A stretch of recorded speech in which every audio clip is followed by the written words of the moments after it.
Hello. Hello everyone, welcome to this regenerative agriculture session at ChangeNOW.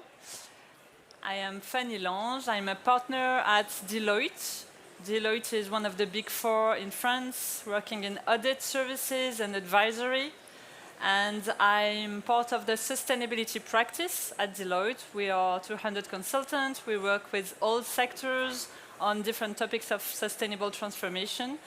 And I particularly work on the agri-food sector, so working with agricultural cooperatives, agri-food companies, and food retailers on their sustainable transformation. The ChangeNOW team asked the moderators to engage with the audience to create some kind of bond, and my friends advised me to try something like Bonjour Paris, est-ce que vous êtes chaud? But I'm not sure it was a good idea, so I'm just gonna jump into the topic that we wanted to focus on today, which is regenerative agriculture. Regenerative agriculture, you've probably already, all of you heard of it. It's a set of principles, it's a list of agricultural practices, it's a way of dealing with some of the biggest issues we are facing today, such as climate change, biodiversity erosion, water scarcity. It is all of that and much more. And we are very lucky today to welcome 5 passionate practitioners who are going to share with us their stake on regenerative agriculture as a solution to change now. I would like to first welcome to the stage Benedikt Bösel. Benedikt is an agricultural economist. He started his regenerative journey in 2016. He has made its mission to demonstrate multifunctional land use is the key to solving many of the most pressing problems of our time. He also founded the Finck Foundation, focusing on research on agroforestry, holistic pasture management, but also the true costs of food production. He's going to be our keynote speaker today. Welcome, Benedikt.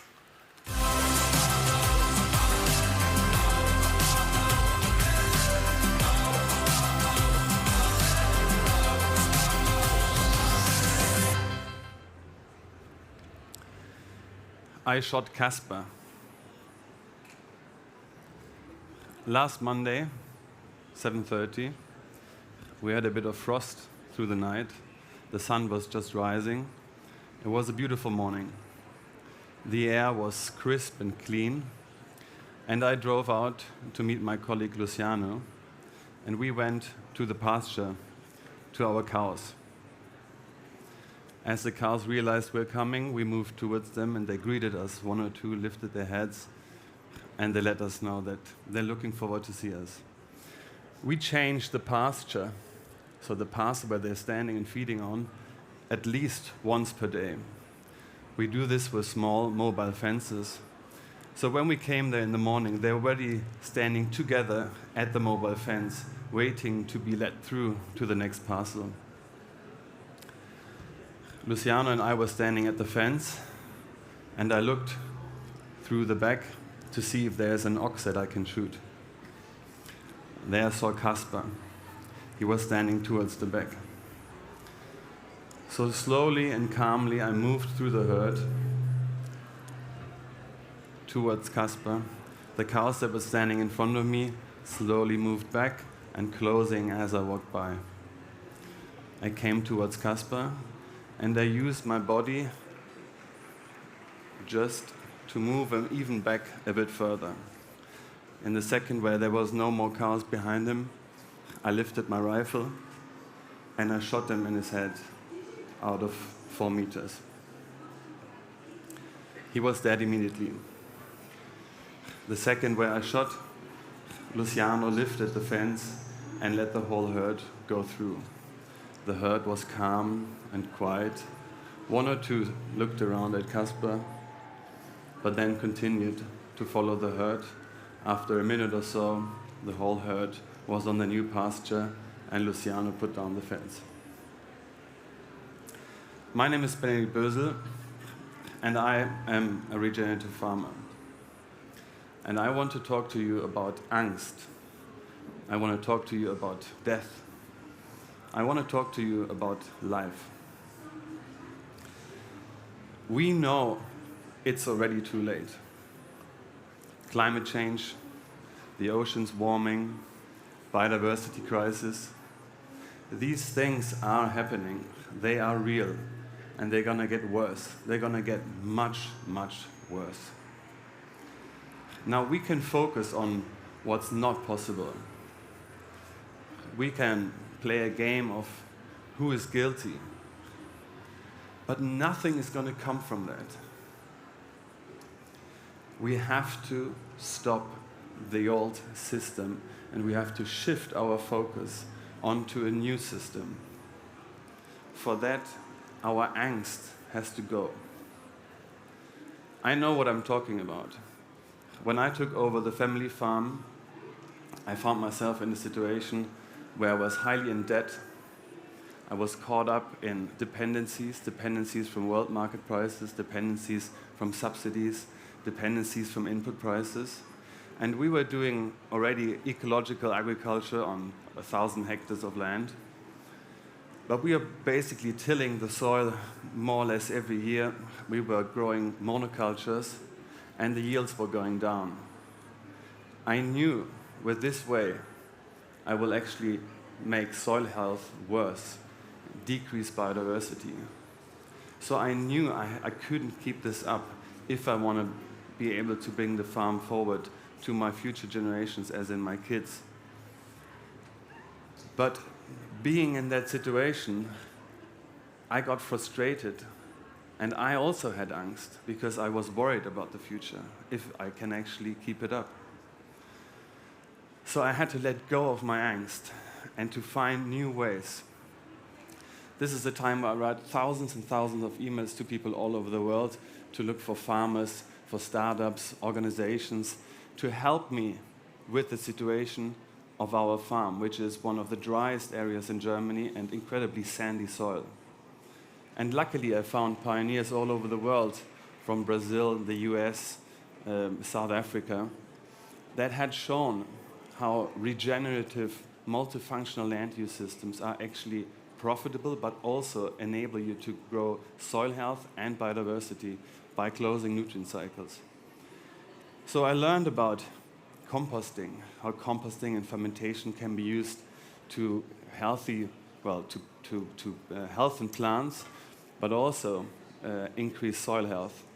I learned about agroforestry, the combination of thin tree lines that are evenly dispersed over a field, how agroforestry can be a tool to actually take up water and store water, and in addition, offer other potential harvestable products. And I learned how integrating cows in a holistic management into the crop production can actually help me close the nutrient cycle, grow soil, and grow biodiversity. And through this, I realized which incredible potential is out there. And I decided there and then to risk everything I had into that new way. I had to let go of my angst to see the opportunities I had and to actually feel hope again. And this process told me that the most single important thing that I can do as a farmer is to look at nature as the solution. It showed me that it's about how I treat the soil that matters as far as keeping the farm sustainable. In addition to that, I knew that this is the only way for us. So I started investing everything that I possibly could into that new way. Agriculture is the single biggest tool that we have to overcome the biggest problems of our time. Biodiversity, health, climate adaptation, but also education and equality. And that is the single most important thing that we need to understand. We need to shift our focus from an exploitative system towards a regenerative system to overcome some of these biggest challenges. And for that, we have to stop with our angst. We have to look to the future with hope and get active. I'm incredibly grateful to be able to stand here and talk about my experience. Today, we are a group of 30 employees. We have 200 Salers and Angus cows that are roaming freely over our agricultural fields, closing the nutrient cycles, building soil health, building biodiversity. We have built a composting and fermentation institution that can use these different methods to increase soil health. We have built an agroforestry tree nursery that supplies high-value trees for our agroforestry systems. And we have planted more than 7 agroforestry and syntropic agroforestry systems with plum, pear, apple, chestnut, hazelnut, and sea buckthorn. In addition, we have developed different monoculture transformation projects, and we have found incredible partners that are running a market garden on our land. I don't tell you this to brag. I tell you this because you too are change makers, and you too have the power to be able and willing to let go of the angst and to see into the future with a lot of risk.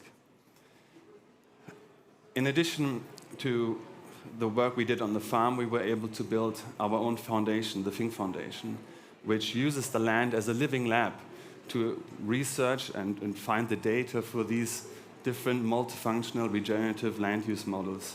And we are incredibly fortunate to have found incredible partners that support us, but we also cooperate with the government, we cooperate with many different research institutions, and we see through that work what is possible. We are at the brink of transforming our agricultural systems that are so deeply in trouble. And through that, we know that focusing on soil health and biodiversity is the tool and driver for profitability in the future. I have committed my life to this work, and yes, there's many things that we still don't know and we still have to find out. There is so much incredible work out there that needs still to be done. And there will always be people that still have angst. They will say, yes, but is it profitable? Is it scalable? Can we actually feed the world with this? And the answer is yes, we can. But we need to shift our focus away from exploitative agriculture systems towards systems, regenerative systems that are full of life for our future generations, full of life as the meaning and the belonging for farmers in a sense of actually having a life that is worth living. And I believe that is what we have to do. Caspar had a beautiful life. He had a beautiful death. And he can feed up to 1,000 people. We have a choice. You have a choice. We can either choose angst, be afraid to fail, be afraid to lose, be afraid to be hurt, or we can choose life. We can choose hope. We can choose love. I am incredibly hopeful. And there are so many incredible institutions out there, and there's so much to do. So get involved in it. After all, there's only 3 things that matter in life. 1, how much you loved. 2, how gentle you have lived. And 3, how gracefully you let go of things that were never intended for you. Thank you very much.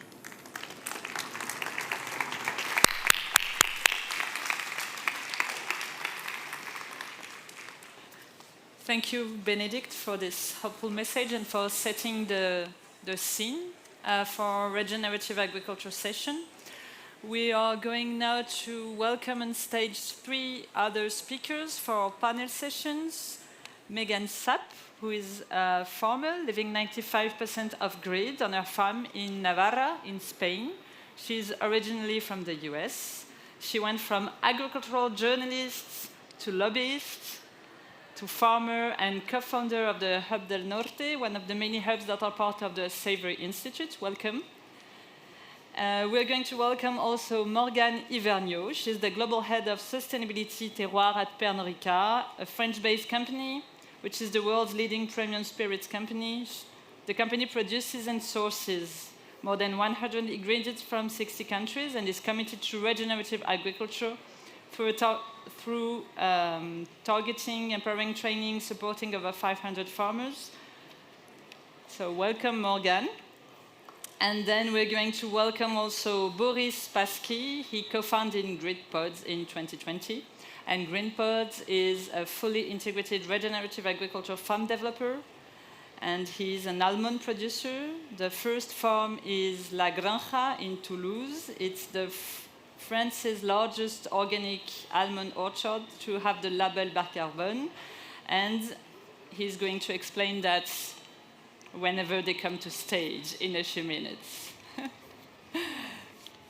So we are going to have those three speakers in a panel session. The idea is to deep dive into the principles that Benedikt sets for us, the messages of hope, but also the technical aspects of soil health and biodiversity. And he also asked a few questions that I think are interesting to go through with you around profitability and scalability. So he set the scene for us. It's going to be very easy from now on. I'm going to check with them. Yes, please. Welcome.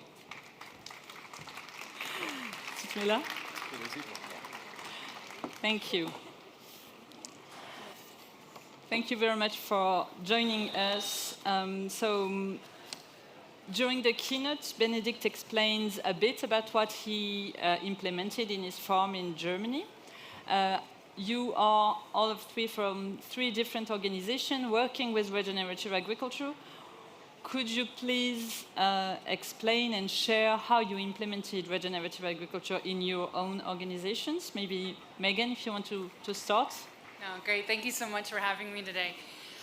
So about 10 years ago, my husband and I, who's in the audience today, we bought a farm with the intention of demonstrating how to live off-grid, how to live sustainably.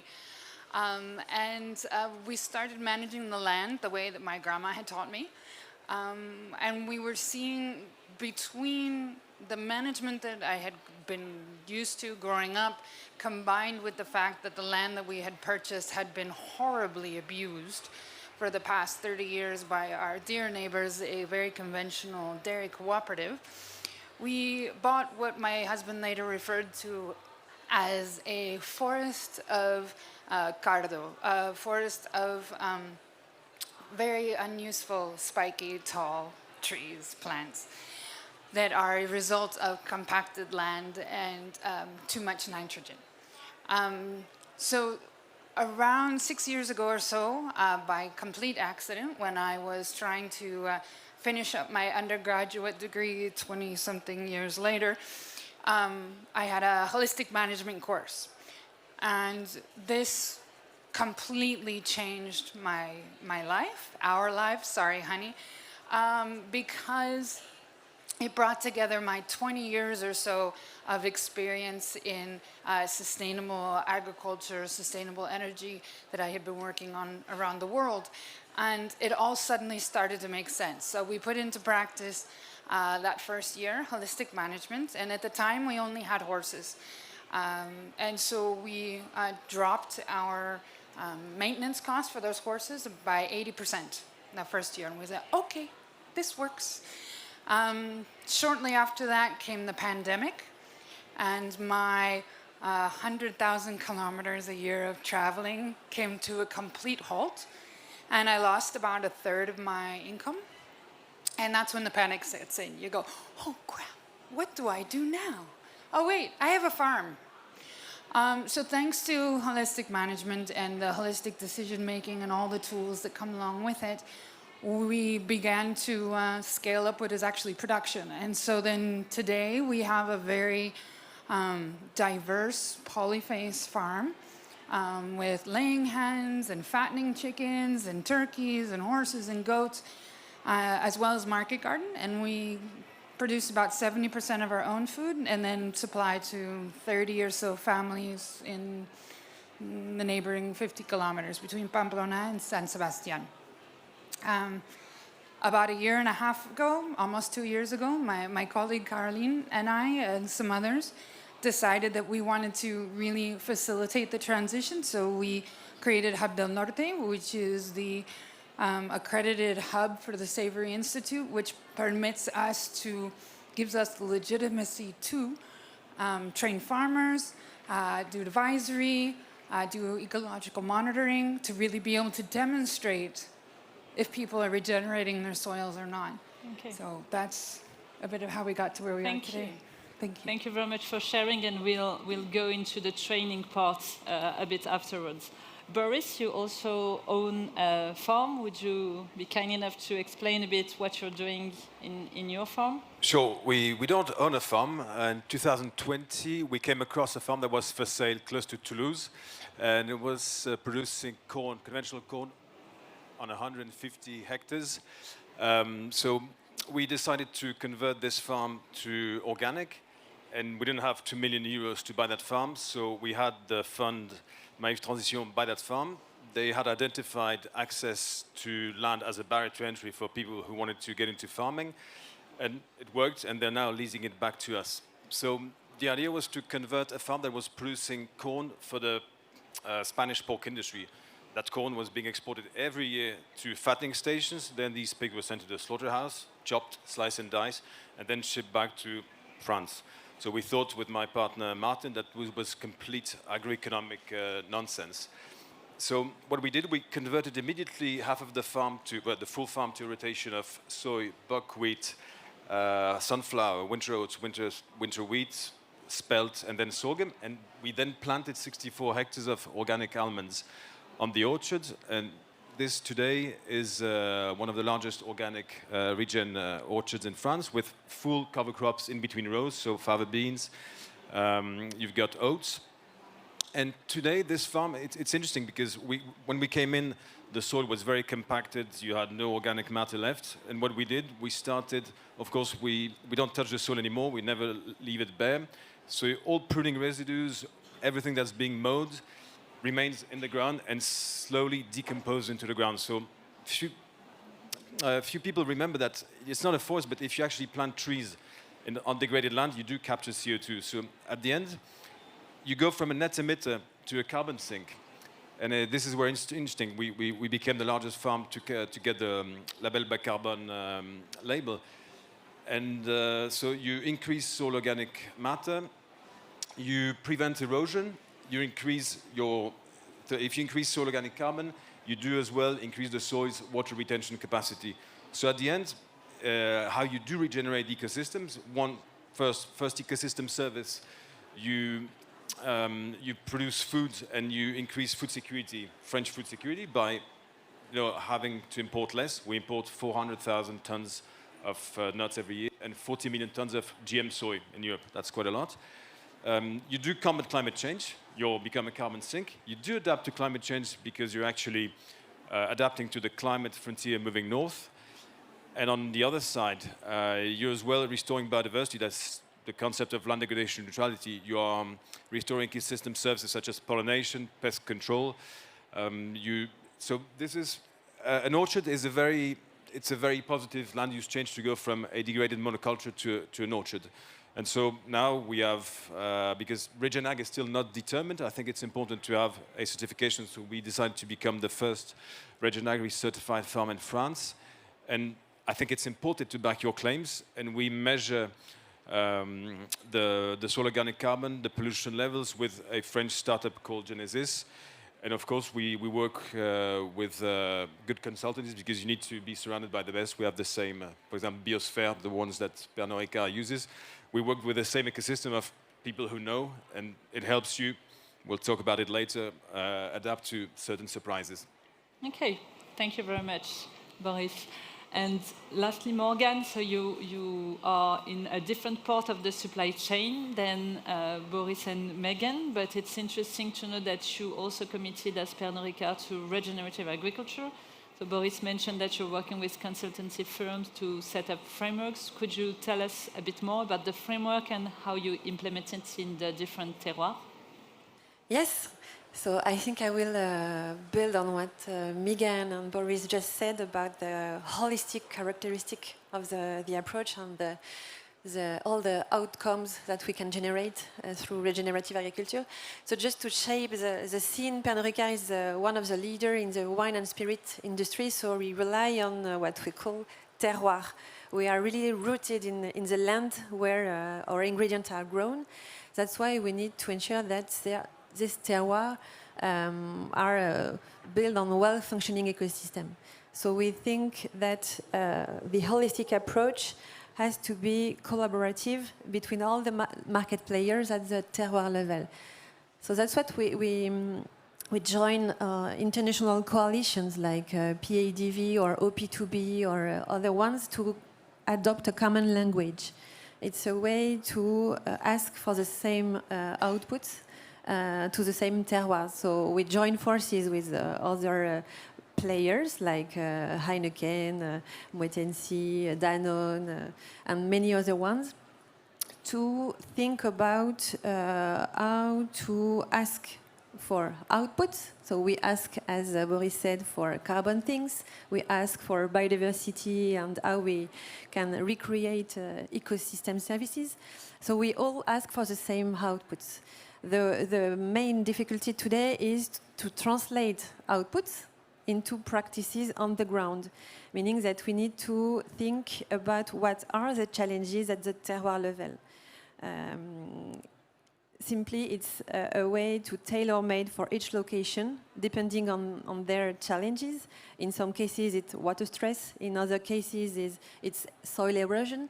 So we need to think about what happened on the ground and to embark and empower all the communities. That's why we build in this terroir approach to identify all the stakeholders. So we identify experts like biosphere, we identify other peers, we identify farmers, of course, and all the actors of the supply chain. And as you said, we are at the end of the supply chain. So we need to align all together in the same language and in the same framework to ask for practices implementation and to support. Because to be honest, I'm not a farmer. Even if I'm an engineer in agroecology, I'm not a farmer. So I'm no one to tell a farmer what to do on the ground. I just need to support and to identify what they need to put in place new practices, or in some cases, in many cases, it's super old practices when it comes to agroecology, but we need to support this change on the ground. Okay, thank you very much. So you all have been working on regenerative agriculture at different scales and on different crops. You started to explain a bit of the key elements of success. We've talked about collaboration between stakeholders. We've talked about a test and learn approach. Which would be the key takeaways, the success stories? And if you want, maybe some of the failures you had along the way that could help also identify the way to go on regenerative, one of the ways to go on regenerative agriculture. You want to start, Boris? Yeah, of course. So I think when you engage into a process of change, you do face a tremendous, it's a very steep learning curve, and as well, it does imply a trial and error process. For example, if you go from conventional to organic, you still get you've got a huge stock of seeds from your weeds, and once you stop, the fact that they have been contained by chemicals for 30 years doesn't mean that the seed stock is not present anymore. So once you stop, it's like a rave party for your weeds, and they just jump right back at your face. So the first soy harvest we planted soy in spring, and this first harvest came as a big disappointment. It was tough. We're not well organized. We didn't plant in advance. Then the same happened with your young seedlings. Young seedlings, when you plant small trees, they face very harsh competition from weeds. And we had Xanthium, we had Datura, we had horseweed, Erigeron du Canada, which are symptomatic of very degraded land. So, of course, there is a J curve. Plus, you do invest a lot. You have old pivot irrigation systems. You send them to the scrap metal yard. Then you install state-of-the-art Israeli drip technology. It comes at a cost. The soil is degraded. What do? You throw in green waste, horse manure. And then suddenly you realize that your weeds are growing really well because you're feeding horse manure to your weeds. You're irrigating your weeds as well. And sometimes we get surprises. We had, this is technical, but we had our drip lines underground. We didn't want to bury them. We were afraid that they would get clogged. And at the end, we couldn't mow well. So it took us a week to get just 100 kilometers of drip lines out. It's it's a good workout, plus it's expensive. And here is maybe, it's not a success story, but it's a very handy tool. It's the label bas carbone. If you've got these surprises that come with an associated cost, if you use the label bas carbone, which was set by the French government, France is paving the way in that EU carbon farming initiative, it serves two purposes. One, to have France meet its commitments that it made during the Paris Accords at COP21. And two, is to encourage farmers to shift practices it's an incentive because they know that they can monetize better practices. So we did it, we got certified, we did it directly with no intermediary, and we got 4,500 tons of emission reductions. We sold them directly. Some of the sales, we even reached the 100 euro per ton price level, which I think is a good market signal because it shows that some people are willing to contribute. It was the report from Joseph Stiglitz and Nicholas Stern said at 100 euros per ton, the carbon market will start shifting. So it means that some people are paying for ecosystem services. And so, yeah, let's be honest, it's not easy, but if you do everything according to the playbook, it can be done, and you have some de-risking tools available to make things work. So if you're patient, it does work. Okay, thank you. It's interesting to deep dive on the profitability aspect of it, and label bas carbone is one way to go to monetize some of the efforts or practices that are being implemented in regenerative agriculture system. Do you also focus, Meghan, on the financial part of the equation in holistic management? Absolutely. There's a saying that if you're not profitable, you're not regenerative. And we very much believe this. Within holistic management, we have a number of planning tools. Much of what we do is understanding our relationship with the ecosystem, with natural processes, and how to produce food, how to create the landscape where we're in, but doing it with nature instead of against her. And one of these ways that we think about this is holistic financial planning, where we plan our profit before our costs.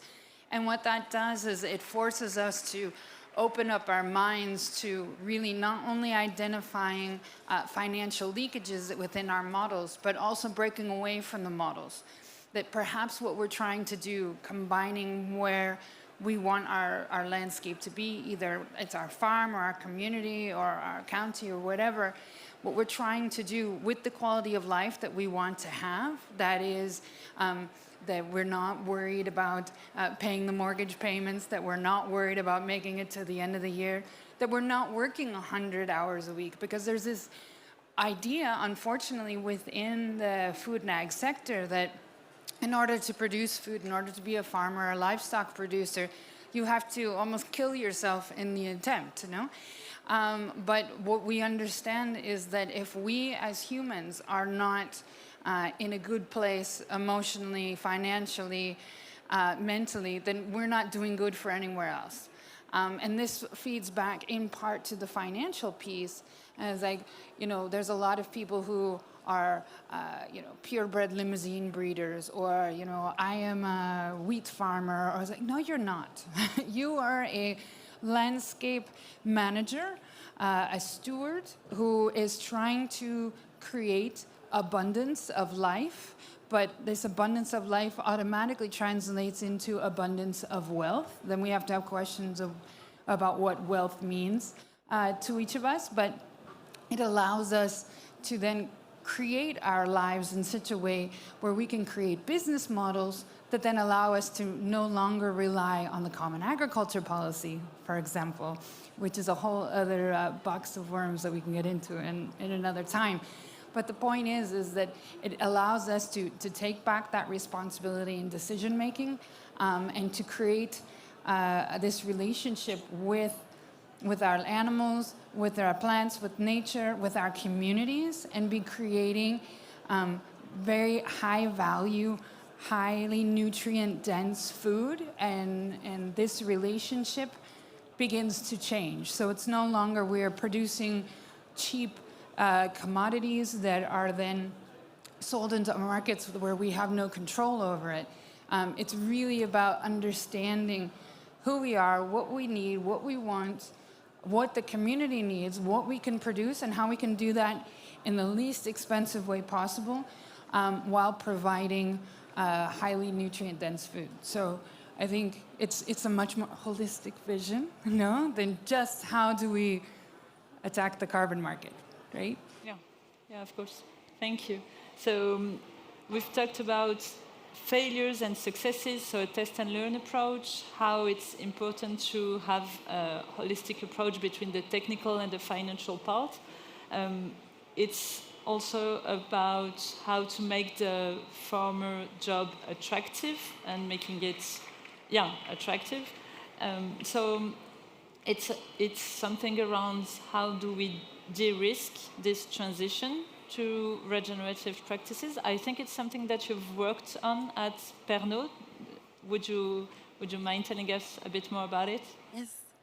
So yes, if I take the seat of a buyer at a corporate level like Pernod Ricard, we need to change the way we buy the raw materials, switching from the commodity market to a more regenerative market with much more volatility in terms of yield, for example, in the first years at least, and a black box for many buyers, because historically there is this commodity market driving the whole food industry. Now, the first step, because we talk about change management and how to change the mindset, including internally, it's how to better understand what are the risks within the whole value chain, starting from the farm to the plant where we distillate our products. So thinking about risks, it's a way to stabilize yields first.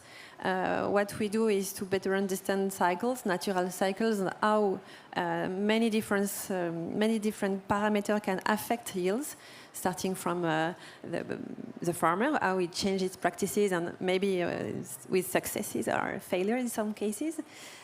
So we need to be there to absorb this yield volatility for the first 3 to 5 years at least. And then we need to think about the long run, because we see 2 steps. The first is how we build the regenerative model. So meaning that we need first to start by trialing some new practices like cover crops, or developing more diversified farms, because we buy only crops, but we know that, for example, we need to increase the organic matter content within the soil, so we need the livestock industry. So we need the whole landscape to ensure that we go to resilience.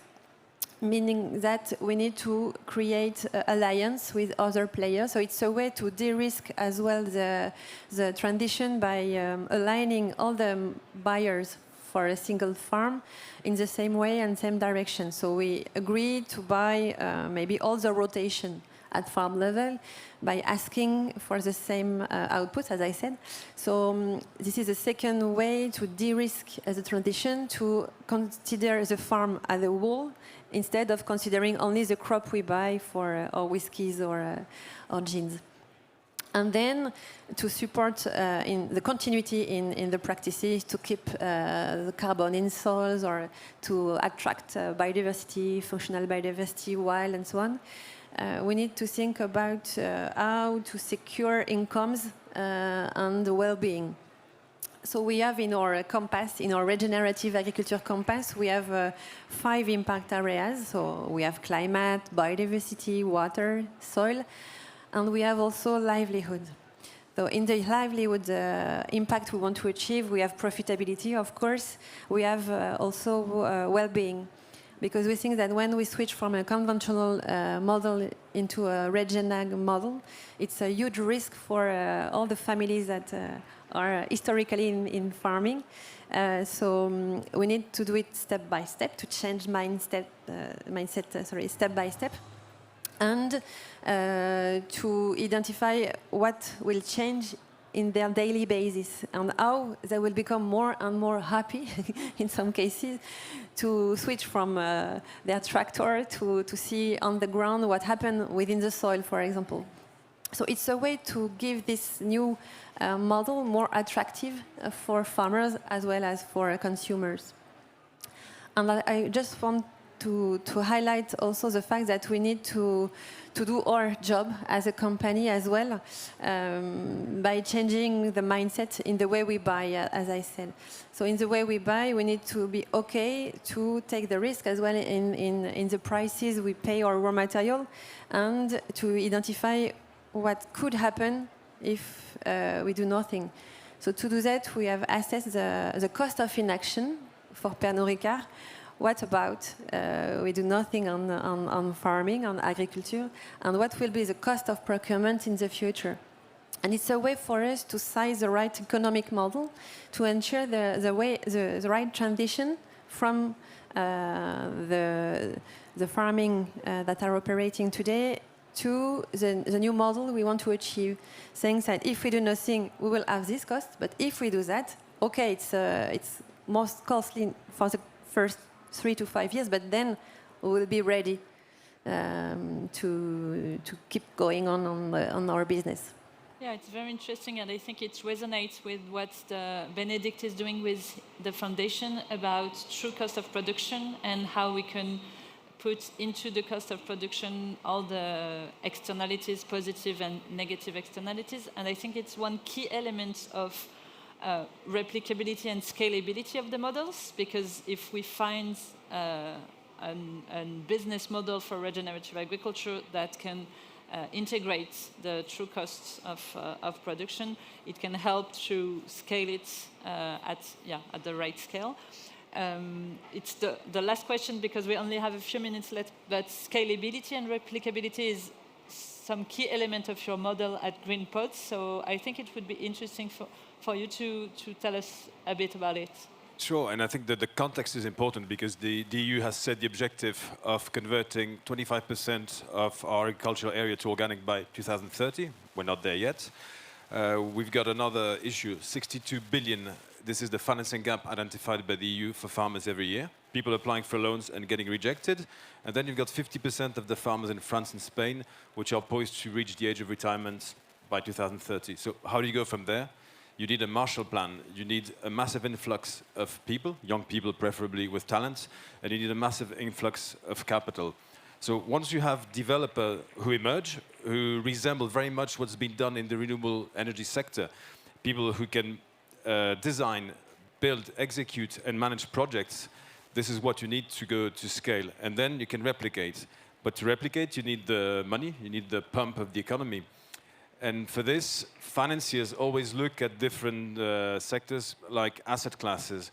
And once you have developers and you have counterparties that are bankable projects, financiers will come. Today, they focus very much, even impact funds focus on agtech, so drones, robots, spectral analysis, software as a service, replicating the playbook of tech where fortunes were made. But we don't eat drones and we don't eat robots. At the end, what you need is primary production. So they won't achieve double-digit returns with primary production. So I think it's easier to consider agriculture to be along the lines of green infrastructure. Infrastructure investors, they know that things take 20 years to build. It's extremely capital intensive. And if you want to solve project issues like land degradation, it's not 5 people coming out of uni with a hoodie. You need people who are in their 60s and their 50s. So you need to go, it's the Olympic year, you need to go faster, higher, and stronger. And for this, you need patient capital. Yeah, okay, thank you. And Meghan, some other elements of replicability would be training, and I know it's a big part of your day-to-day job, so maybe as a conclusion, to tell us a bit about the training that you're doing? Yeah.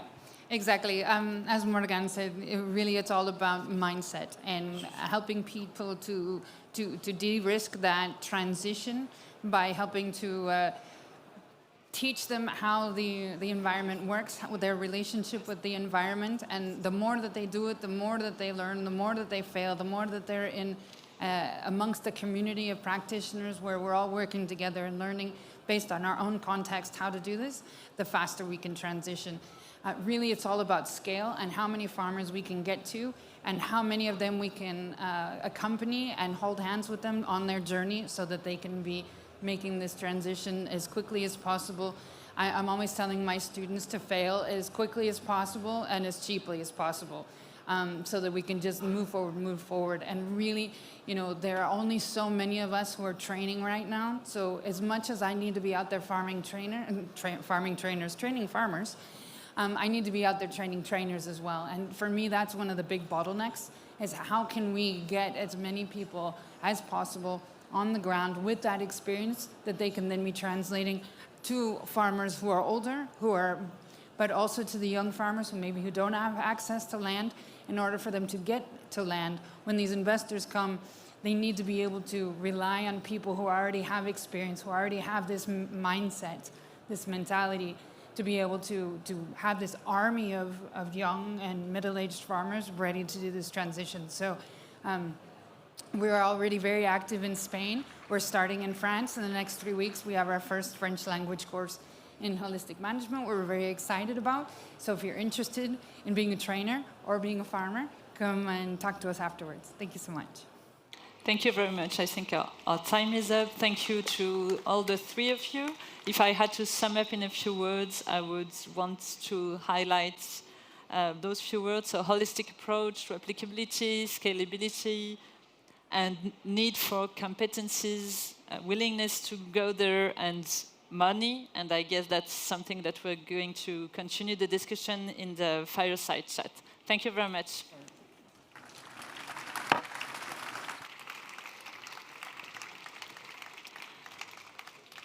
And for the last part of the session, I'm going to welcome Francis Nappez. He's the managing director of Hectar. So Hectar, some of you may have heard of it, and he will tell us a bit more of that. And we're going to have a 20-minute chat for this last part. Welcome.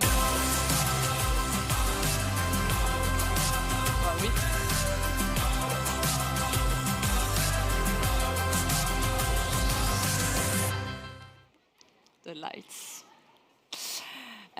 So yeah, you are a tech entrepreneur. You went into agriculture driven by the environmental impacts, and you are the managing director of Hectar. Could you tell us a few words about what is Hectar? What do you do there? Yeah, good question. Thank you. I think I'm thrilled to see such a crowd on the regenerative agriculture topic, so thank you for being here. The first thing about Hectar is, above all, we are a farm close to Paris, so 1 hour driving from Paris, and we do there a ton of things. We already talked before with a different person on stage, but I think even if we dive into the activities of Hectar, so we have regenerative agriculture farm close to Paris, when our main obsession today is who will be producing in the coming years. Because in parallel of the agriculture, the regenerative agriculture transition, you have also a generation transition to assume. And those two transitions at the same time give us lots of opportunities to rewrite the future of our agriculture. So we are a farm, we are an NGO. It's a team of 25 people today working on this project. And I can explain who is welcome on the farm, because I think I really like the fact that we are obsessed by who will be producing and who will be helping producers in the future. So we welcome on the farm, we bring people like future farmers, because we have programs for future farmers, Regenerative, of course, but also, as we mentioned just before, that will be living from their production, very important. We welcome startups. We have dedicated programs to accelerate startups on our farm to experiment and try to help them to enter this market with new technology and, of course, new ways to think about agriculture. And we welcome companies, so you are in the agriculture ecosystem or not, we welcome you to get some immersions for 1 day or 2 days, understanding the different aspects of the regenerative agriculture and how we did it and how we decided to do it with Hectar. Okay.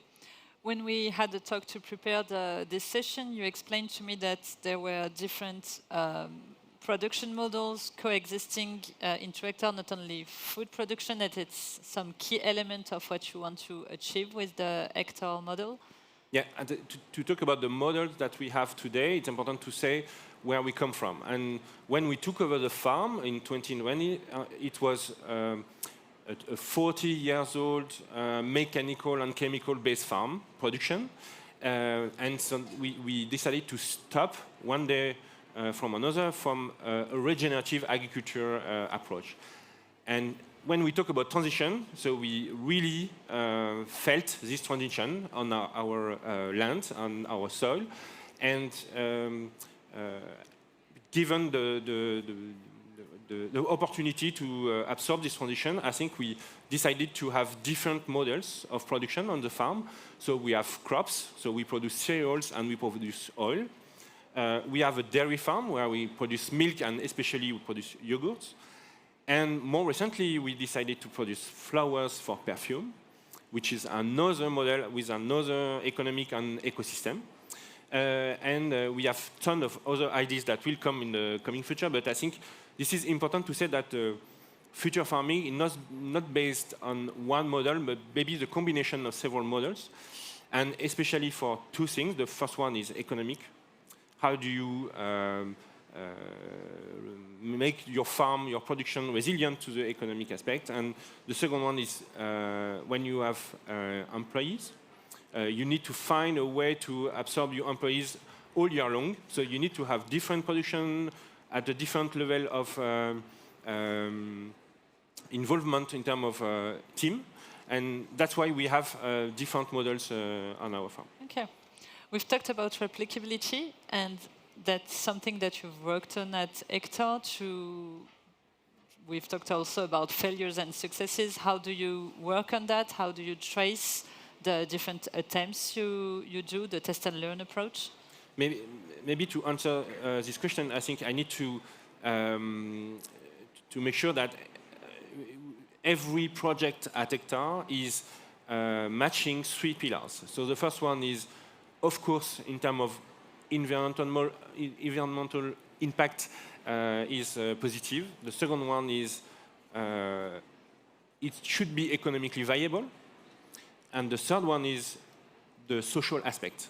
So what is the impact of this model on the social aspect? So every project we try to implement at Hectar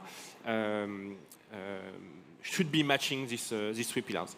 I think the try and learn, and maybe sometimes success or failure, but I think this ability to try things and to fail and to retry and to, I think it's a big power for us to make sure that all the people that will be going through our models or through our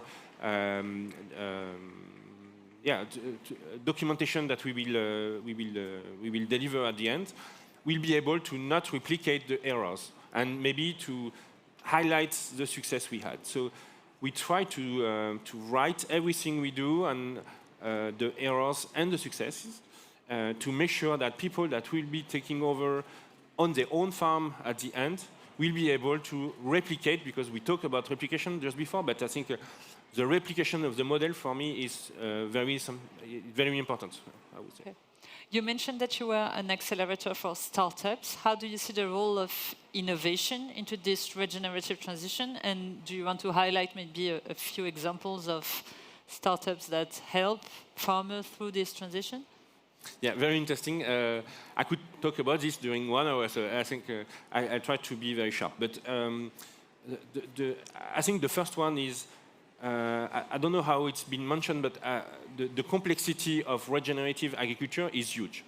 So you need to have tools to absorb around you the complexity and to help you to decide or to help you to create value on your farm. And so there is an ecosystem of startups, innovations, solutions that you could use to help you on your daily, not your daily job, your daily task, but on your daily strategy. The second one is social. So one of the big pain in the agriculture is to find some people, some employees, to do the job. And as soon as you have this consideration for your employees, you need to have solutions that will help them to do their job, to do their tasks on a daily basis. So I'll just give you one example. We have, I think we have explored more than 5,000 startups since the beginning of the accelerator, and we met between 300 and 400 startups. And we accelerated at the end, not so far from 80 startups today. So I think we have a complete view, complete landscape of the startup ecosystem on this topic. And today, just to give you one example that I really love because it's matching several boxes for me. So the one is social, technology, of course, and economically viable. So this is a cobot that exists in the US. It's not yet in Europe, but you have a cobot. I think it's interesting because sometimes innovation is seen as something that will replace farmers. And for us, naming a cobot is like something that will help in the future of the farmers. And it's a company named Bureau, and it's a trolley that will follow you during your journey, and you can walk around the farm and harvest things and put it on it, and the trolley will follow you automatically with computer vision and ton of things. But it's very interesting to see how this kind of technology will help farmers on heartfulness or the load that your employees will be bringing all day long. So I think it's one of the examples, but it's a good one. The second one is AI-based crop productivity solution, because you have a ton of parameters to consider to decide that you will be producing this or that. And you have now platforms based on AI and based on tons of data that will help you to decide which crop you should seed here for what kind of output. Okay. Boris mentioned earlier during the panel that most of the funds dedicated to agriculture were poured into agtech or robotics and not into raw production, primary production. How do you respond to that? What do you think about it? Yes, this is a signal we noticed when we began to analyze the ecosystem of the startups and the funds. And if we have funds in the room, I think we will be happy to talk. But one of the schemes is the 50% of the money in the 4 or 5 years that we've been going through have been delivered to the downside of the value chain, so delivering new food, etc. But today, the farmers and the amount side of the value chain has not been financed equally. So we try to influence funds and financial institutions that they will be, they should finance the other parts of the value chain, to ensure that the farmers during the transition to Regen Ag will find solutions, will find help, support to achieve their transitions. Okay. You mentioned that the transition was not only a transition towards regenerative agriculture, but it's also a transition from one generation to another, and there's a huge issue around attractiveness of the job, the farmer job. Hectar is a school. What do you implement in relation to this issue? So it's not a school per se, but I think it's kind of a place when you find experimentation, where you can find information, training, when you can learn things and see how we decided to do it, because you have different ways to address that kind of transitions. So I think, yes, you're completely right when you say it's a social transition that we have to operate. We talked about risk because the corporates or the actor of the agri-food chain is really pushing for a transition to the regenerative for their farmers, but what kind of support do they provide to make sure that the farmers will feel comfortable to do it? And it could be financial support, it could be expertise support, it could be time, it could be consideration. So you have an ecosystem to recreate to make sure that the newcomers, the farmers that are arriving today in this ecosystem will feel comfortable to achieve this transition. So when you arrive today, you are a new farmer, you need to take over the farm, you need to deliver a transition because your chain is recurring. And so it's a kind of a mountain to climb. So we need to find a way to build a cooperation model with corporates, with farmers, with cooperatives, to make sure that all these actors will be able to speak and to interact in a good way to make sure that the transition will happen. So is it something linked to the coalitions that Morgane mentioned that Pernod Ricard is part of? So yeah, that's one part of the solution. I think we have already a few examples, but we have already. And maybe in the coming future there will be more and more cooperation on this. I think to come back to your first question, but the last one about food, the last one from our point of view is food, because it's really hard to move and to take risk on this production. You have like a few margin to move, so you need to be really supported to make sure that this will happen. And when you say supported, you mean supported by the ecosystem, I think the value chain? Boris mentioned that because he said it's 3 to 5 years to change your farm, to change your production model. So what's happening during 5 years? So you're not producing exactly the same thing. You don't have the yield that you expect.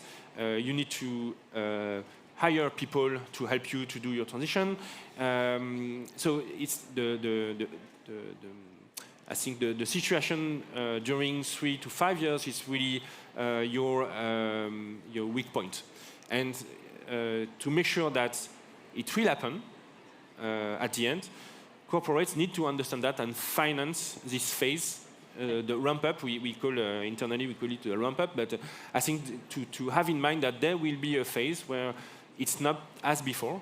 Even the procurement teams in the cooperatives or in the corporate should change their mindset. We talk about mindset, but should change their mindset on what are they buying and how much are they buying, and to make sure that they consider that this farmer or this group of farmers are moving into the transition. So the product, the output, the raw material that they will be providing is not the same as before. So it's around defining purchase conditions for this 3 to 5 year transition period. Exactly. That could be around visibility with long-term contracts, but also premiums, even if the transition is not achieved. There are some examples for organic certification that normally, for the 3 years of the transition, you don't have the organic label, so you don't have the premium linked to the organic label, but some initiatives try to valorize the transition period and say, I'm in conversion, I'm in transition to organic certification, so kind of a similar system for regenerative agriculture transition? Yeah, exactly. I hope that in a few years it will be completely normal to have that kind of product on the table. Today it's a small part of the whole proposition, but I think it should be more and more representative to make sure that the farmers feel supported during this transition. Okay. I see that we only have 1 minute left. I'm going to leave this 1 minute to you. What would you like to add on top of everything that has been already discussed today on regenerative agriculture? Sorry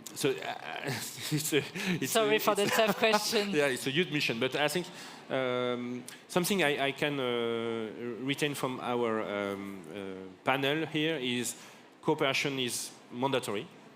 So we should all cooperate, and I think this is one of the value of Hectar is to be able to talk to tons of different stakeholders around this transition. But cooperation is key. The second one is the economical aspect. I think we've been insisting on this, but I think it's a very important point to have in mind that, yes, at some point, the farmers need to earn money, to make money with their company, with their farm. And the last one is if we want newcomers to enter the agriculture ecosystem and took over the farms that will be available in the coming years, we need to recreate something really attractive. And talking about regenerative agriculture is attractive, talking about making money is attractive, talking about social condition, wealth, well-being, as we talked, I think it's very attractive. So at the end of the day, if we succeed to achieve this transition, we will be seeing newcomers in the agriculture ecosystem. Okay, thank you very much. Thank you, Fanny. On the buzz, so perfect. Thank you very much. Thank you, everyone. And that's the end of our regenerative agriculture session. Thank you all for attending it, and have a great Change Now event.